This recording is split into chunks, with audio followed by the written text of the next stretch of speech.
नमस्कार, कंज्यूमर अड्डा में आपका स्वागत है। मैं हूं मनोज श्रीवास्तव और आज हम बात कर रहे हैं डाइट की। हमारा सवाल ये है कि क्या आप सही राइट डाइट ले रहे हैं या नहीं। इसकी वजह ये है कि ICMR ने और नेशनल इंस्टीट्यूट ऑफ न्यूट्रिशन, तो ICMR NIN ने नई फ्रेश गाइडलाइंस जारी की है खान पान को लेकर देश में। और ये 13 साल के बाद आई है गाइडलाइंस। 2011 में पिछली गाइडलाइंस आई थी, उसके बाद अब जाके रिवाइज की है। तो इसमें कुछ नई बातें हैं, खास बातें हैं, उस पर हम चर्चा करेंगे। लेकिन इसका जो बेसिक प्रेमाइस है वो आपको बता देते हैं।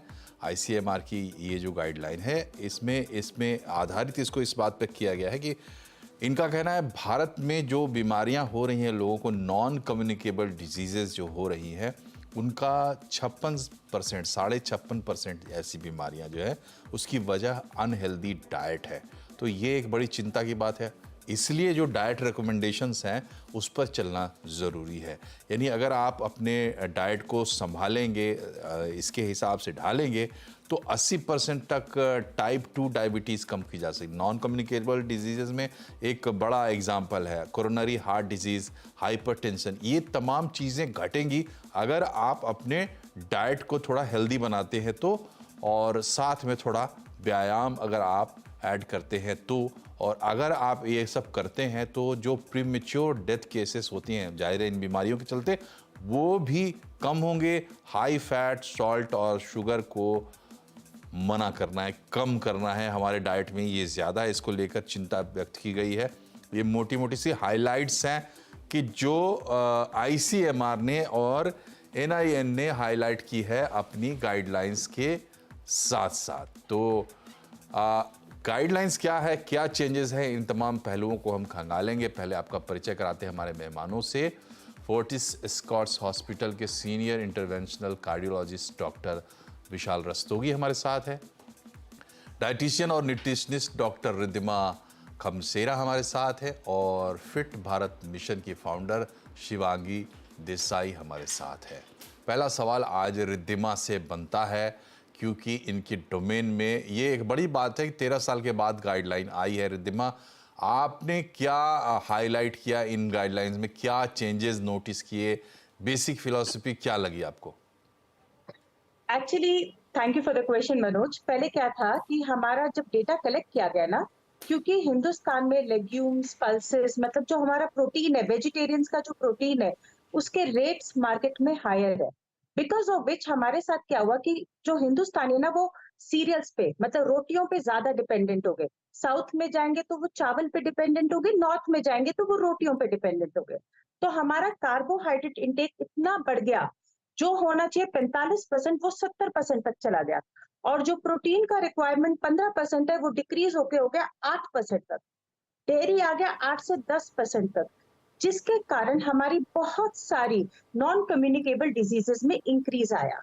थोड़ा सा ये टेंशन की बात भी है, क्योंकि अब भारत क्या है, अपनी बहुत सारी मेडिकल इश्यूज में थोड़ी अपनी, कहते हैं ना, पोजीशन लीड करने लग गया है। Because of which ICMR and NIN under Hemlata ma'am, उन्होंने गाइडलाइन जारी किया है। ये एक्चुअली बहुत लंबा मीट था और बहुत डिटेल्ड, मतलब डिस्कशन हुआ। उसमें ये गाइडलाइन आया कि कितनी मात्रा में हमें मैक्रोज लेने चाहिए, हमारी एस्टिमेटेड एवरेज रिक्वायरमेंट कितनी है, RDA कितना होना चाहिए, ये सब चीजों को कैलकुलेट करके गाइडलाइन जारी करी गई है। जिसमें अगर हम मैक्रोज में बात करते हैं तो हमारे प्रोटीन्स, फैट्स और कार्बोहाइड्रेट्स की बात करिए। माइक्रोज में बात करते हैं तो विटामिन एंड मिनरल्स से लेके वाटर इंटेक तक का भी बताया गया है। जैसे एक छोटा सा एग्जांपल देती हूँ। 2010 में हम जो प्रोटीन का रिक्वायरमेंट मानते थे वो 1.5 करते थे। 2020 तक वो 1 तक आ गया, अभी आ गया 0.8 पे। कार्बोहाइड्रेट, पहले आपको पता, आप सरप्राइज होंगे, अगर आप प्रोपोर्शन लेके चलते हैं तो 3:2:1 की प्रोपोर्शन चलती थी, जिसमें 3 हो गया सीरियल्स। 2010 में ये 11 था, अब आया 2020 में ये हो गया 3, और अभी जो 2024 में इसको डिक्रीज कर गया 100 से 150 ग्राम एवरी डे का कंजम्पशन होना चाहिए, और on the higher side 250 gram every day का सीरियल कंजम्पशन होना चाहिए। वहीं पर प्रोटीन्स 85 ग्राम्स तक चले जाना चाहिए। अगर आपकी एक प्लेटिंग लेते हैं, मतलब एक प्लेट को अगर हम कंसिडर करते हैं, उसमें से आधी प्लेट में आपके 8 फूड ग्रुप्स होते हैं, उसमें से फ्रूट्स, वेजिटेबल्स, ट्यूबर्स, रूट्स वो 1/4 होना चाहिए, 1/4 होने चाहिए। यानी अगर 100 ग्राम फ्रूट्स कंज्यूम करते हैं तो 400 ग्राम आपकी वेजिटेबल्स होनी चाहिए, ताकि आपका ये रिक्वायरमेंट पूरा हो। प्रोटीन 85 ग्राम तक होना चाहिए, और कार्बोहाइड्रेट जिसमें सीरियल्स में हमारे ग्रेन्स आ गए और मिलेट्स आ गए, ठीक है, उनको आप लेके चलेंगे 250 ग्राम तक।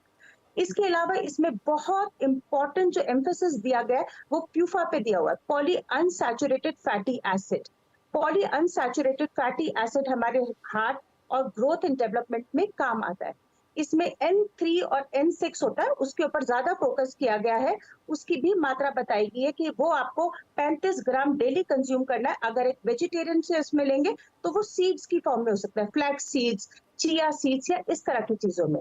और फैट का परसेंटेज जो है, मतलब टोटल डेली कंजम्पशन 27 ग्राम कर दिए, अगर परसेंटेज के हिसाब से लेते हैं तो 15% फैट कर दिया, जिसकी अपर लिमिट 30% तक हायर उसमें कर दिया।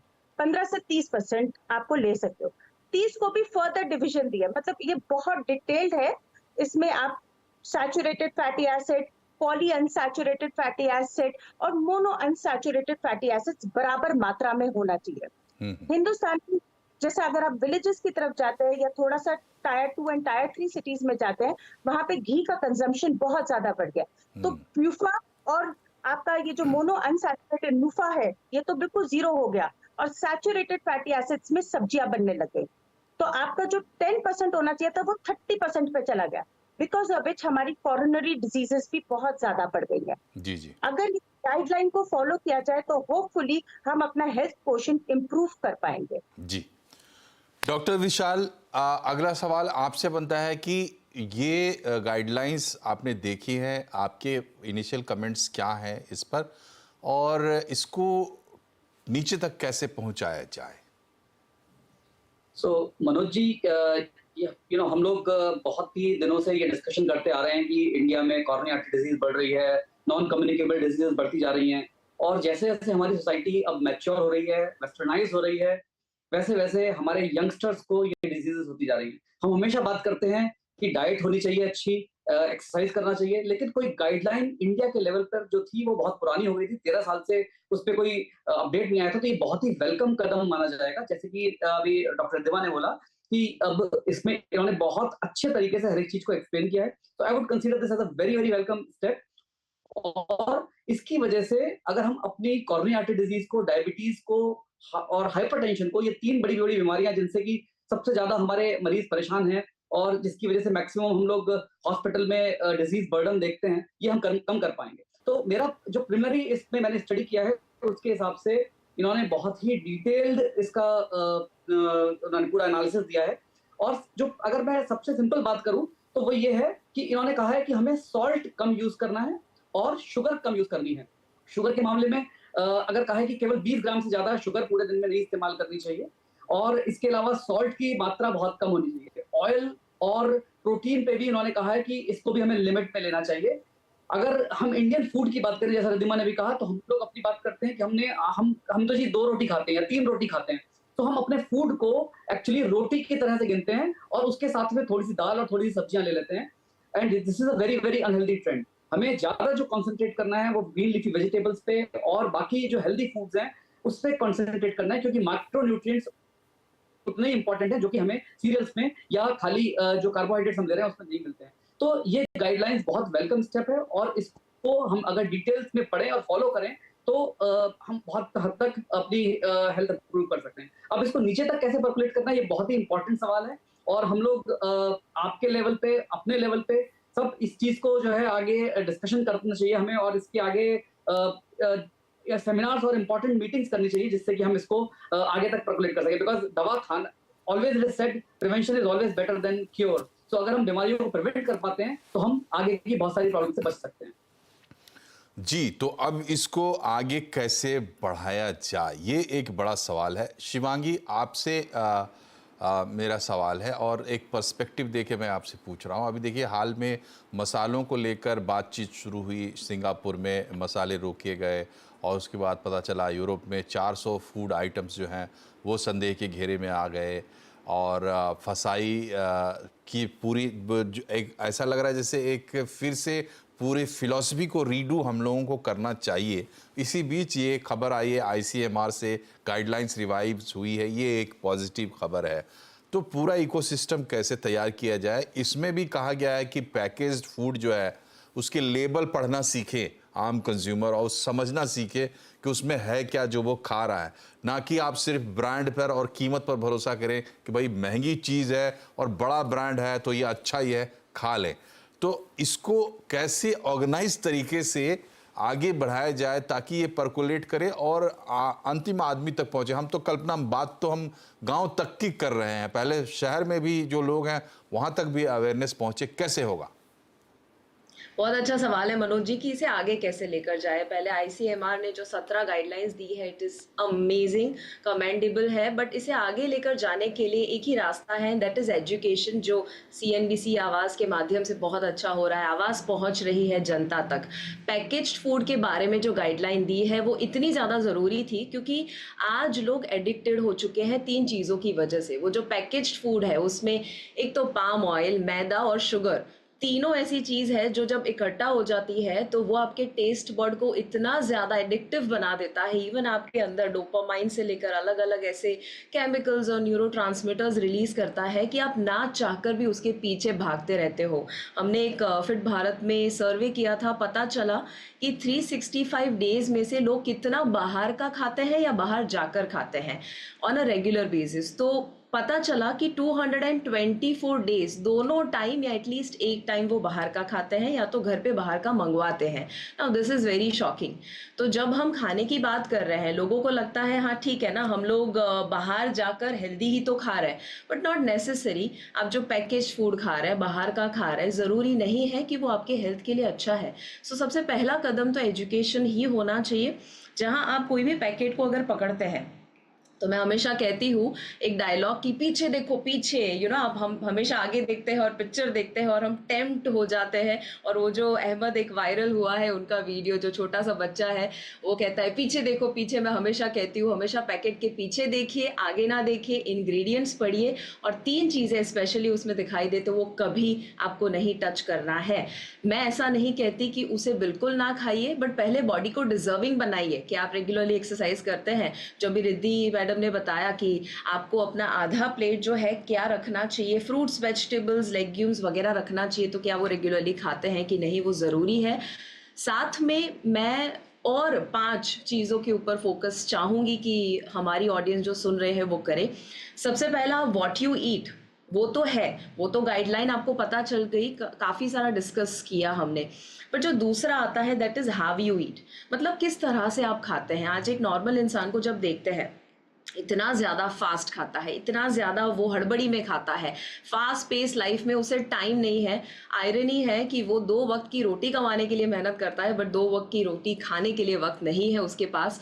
और इसीलिए आप जो भी खा रहे हैं, आप फ्रूट्स, वेजिटेबल्स या खाना जो भी लंच डिनर लेते हैं, उसे धीरे धीरे चबा कर एंजॉय करके खाना, बिकॉज वो ख़त्म करने के लिए नहीं खाना है, हमें उसे जस्टिस देना है, एंजॉय करना है, माइंडफुलनेस के साथ खाना है। तीसरा, गाइडलाइन में आईसीएमआर में व्यायाम के ऊपर बहुत ज़्यादा फोकस किया गया है और बताया है कि 80% लाइफस्टाइल डिसीजेज जो है वो प्रिवेंटेबल है, और वो काफ़ी हद तक प्रिवेंटेबल हो जाती है जब हम एक्सरसाइज को इनकॉर्पोरेट कर देते हैं, जब हम फैट को कम करते हैं, मसल को बिल्ड करते हैं। और इसीलिए एक्सरसाइज भी ज़रूरी है, जहां रेगुलर बेसिस पे आप लिफ्ट यूज़ ना करके थोड़ा सा चल के जाए, सीढ़ियाँ चढ़ के जाए, या अपने रूटीन काम में कहाँ आप थोड़े से लंबे समय तक जब बैठे हैं खड़े होकर थोड़ा वॉक को इनकॉर्पोरेट कर सकते हैं, उसे अंडर एस्टिमेट नहीं करना है। चौथा, स्लीप, एक्सट्रीमली इंपॉर्टेंट।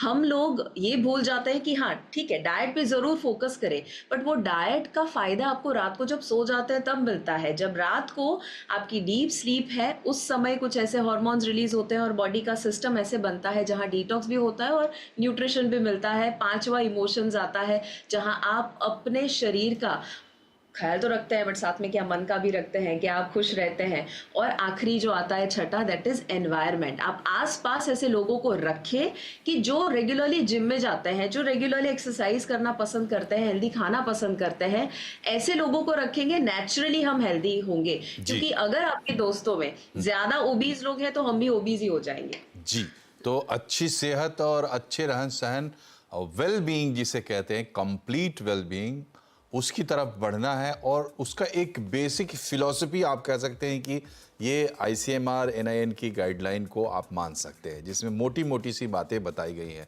इन मोटी बातों में प्रोटीन की भी चर्चा है, नकली नहीं कहना चाहिए, आर्टिफिशियल प्रोटीन की, जो मैन मेड प्रोटीन है उसकी, चाहे वो प्लांट सोर्स से आता हो या एनिमल सोर्स से, बहुत अच्छा नहीं बताया उसको। और साथ में खाने के बर्तनों की भी चर्चा की है कि जो खाना पकाने की, खाना रखने की और खाना खाने के जो बर्तन आप इस्तेमाल करते हैं, उनकी भी अहमियत है। इस पर हम चर्चा करेंगे छोटे से ब्रेक के बाद। बने रहिए हमारे साथ।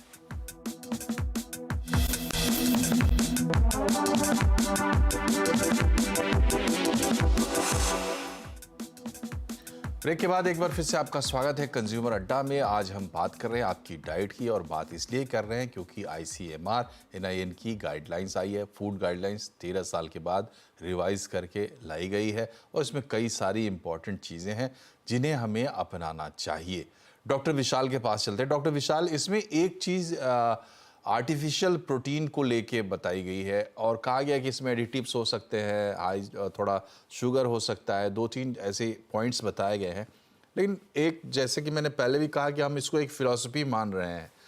पूरा जो फूड सिनारियो है तो बहुत बड़ा है और इसको इंटरप्रेट करना पड़ेगा। फूड सप्लीमेंट्स को लेकर क्या ये एक कमेंट है आईसीएमआर की तरफ से, हमारे रिसर्चर्स की तरफ से? तो मनोज जी, ये हम लोग बहुत टाइम से सोचते आ रहे थे कि अब जब से ये जिम जाना बढ़ गया है, तब से ये जिम में यंग डेथ्स कैसे हो रही हैं और क्यों हार्ट की ट्रबल हो जा रही है।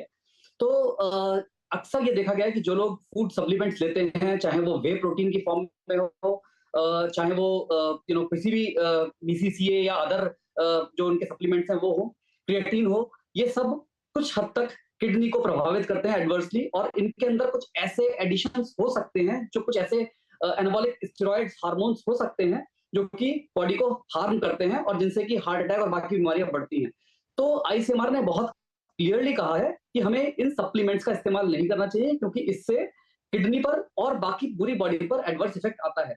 अगर हम नेचुरल मात्रा में प्रोटीन लेते हैं, और जितनी मात्रा की प्रोटीन हमें बताई गई, जिसमें कि उन्होंने कहा है कि हमें करीब 15 बीन्स और मीट का प्रयोग कर सकते हैं अपनी डाइट में, वही सफिशिएंट है। और जैसा कि डॉक्टर तिमन ने भी पहले बताया था कि हमारी प्रोटीन की जो मात्रा है वो 1 ग्राम पर केजी पर बॉडी वेट के हिसाब से अगर हम प्रोटीन कंज्यूम करते हैं पर डे, तो वो सफिशिएंट है, और उसी को ही हमें लेना चाहिए, वरना हमारी बॉडी को हार्मफुल हो सकता है प्रोटीन का एक्सेस, ये सप्लीमेंट्स का एक्सेसिव इनटेक। जी।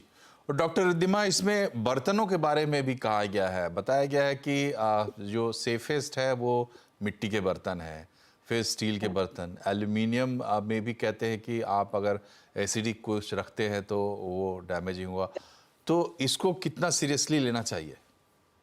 एक्चुअली बहुत जरूरी है, जैसे मैम ने भी बताया कि हम जैसे खाना खाते हैं वो तो इम्पोर्टेंट है ही है, कितना खाते हैं वो भी इम्पोर्टेंट है, पर कैसे बनाते हैं वो भी इम्पोर्टेंट है। मिट्टी के बर्तन हमारे ट्रेडिशनल फॉर्म पे चलते आ रहे हैं। इसमें माना गया है कि 60 to 70% न्यूट्रिएंट्स रिटेन रहते हैं, यानी पोषक आहार आपका रिटेन रहता है। हाउएवर, जैसे हमें नॉन आम तौर पे आप देखेंगे मेट्रो सिटीज में या मॉडर्न सिटीज में नॉन स्टिक कुकवेयर यूज करते हैं, उसमें कार्डमियम और मर्करी होता है, जो सेहत के लिए काफी काफी नुकसानदायक होता है। बीच में बहुत सारा चलन आया कास्ट आयरन का, कहा गया वैसे ही विमेन एनीमिया से ग्रस्त रहती हैं, आयरन डेफिशिएंसी रहती ही है, तो कास्ट आयरन हेल्प करेगा। पर इसमें हम एक और चीज भूल गए, जो थैलेसेमिक पेशेंट्स हैं उनके लिए ये बिल्कुल भी ओके नहीं है। एल्यूमिनियम या कॉपर के बर्तन ये वैसे तो हीट रेजिस्टेंट होते हैं, दिखने में भी आकर्षक दिखते हैं, लेकिन जैसे ही इसमें आप कोई एसिडिक चीज डाल देते हैं या एस्कॉर्बिक एसिड, विटामिन सी से रिलेटेड चीजें डाल देते हैं, वो खराब हो जाती है। और रही बात स्टील पे अगर हम आते हैं, तो बेस्ट है स्टेनलेस स्टील। ये मेंटेनेंस में भी अच्छा है, ड्यूरेबल भी है, और एक्चुअली इसमें कोई नुकसान नहीं है कुकिंग को। सो अगर हम करते एक्चुअली रैंकिंग में, जैसे आपने बताया, पहले हम मिट्टी के बर्तन जो हमारे ट्रेडिशनल फॉर्म में था, जैसे आप देखेंगे आज भी राजस्थान, गुजरात, एमपी वगैरह में अभी भी हांडियां, मिट्टी की हांडियां वगैरह मिलती हैं, तवे मिलते हैं, आप उनको यूज कर सकते हैं। देन अगर आप उसके नीचे आते हैं तो स्टेनलेस स्टील आता है। फिर एल्यूमिनियम, अगर आप कोई एसिडिक चीज नहीं बना रहे, उसके अलावा वो चलता है। कॉपर में पानी पीना अच्छा है, पर सब्जियां पकाने में नुकसान करता है। रॉट आयरन सिंपल सब्जियों में कर सकते हैं, पर आपको चेक करना पड़ेगा कि आपकी कोई ऐसी मेडिकल कंडीशन तो नहीं है जिसमें आपको आयरन का ध्यान रखने की जरूरत है। जी जी और as far as non stick is concern, non stick में तो बहुत केयरफुल होने की जी जरूरत है। अगर उसकी कोटिंग थोड़ी सी भी उतरी हुई है, उसको प्लीज साइड पे कर दीजिए, उसको अवॉइड करिए। जी वो जी मर्क्यूरी और कैल्शियम आपके जी। तो समय आपके कम है इसलिए आपको रोक रहा हूँ डॉक्टर रिद्धिमा, और क्षमा चाहते हैं शिवांगी, आपसे अगला सवाल नहीं ले पाए हम। ये बहुत इंपॉर्टेंट है बर्तन वाली बात, और देखिए कितना एक छोटी सी चीज़ में कितना बड़ा संदेश है। तमाम जो हमने खोज की, आयरन, स्टील, एल्युमिनियम, उस तमाम खोज के बाद हमारी जो सबसे बड़ी रिसर्च संस्था है, जो हमारा थिंक टैंक है, वो कह रहा है कि मिट्टी का बर्तन सर्वोत्तम है, क्योंकि वही सबसे प्राकृतिक है। तो एक प्राकृतिक जीवन शैली और अच्छा अपना खान पान, डाइट अपनाना है, और आईसीएमआर की बात को समझना है, सुनना है और फैलाना है। इसी संदेश के साथ कार्यक्रम में फिलहाल इतना ही। आप तीनों मेहमानों का बहुत बहुत शुक्रिया हमसे जुड़ने के लिए। नमस्कार।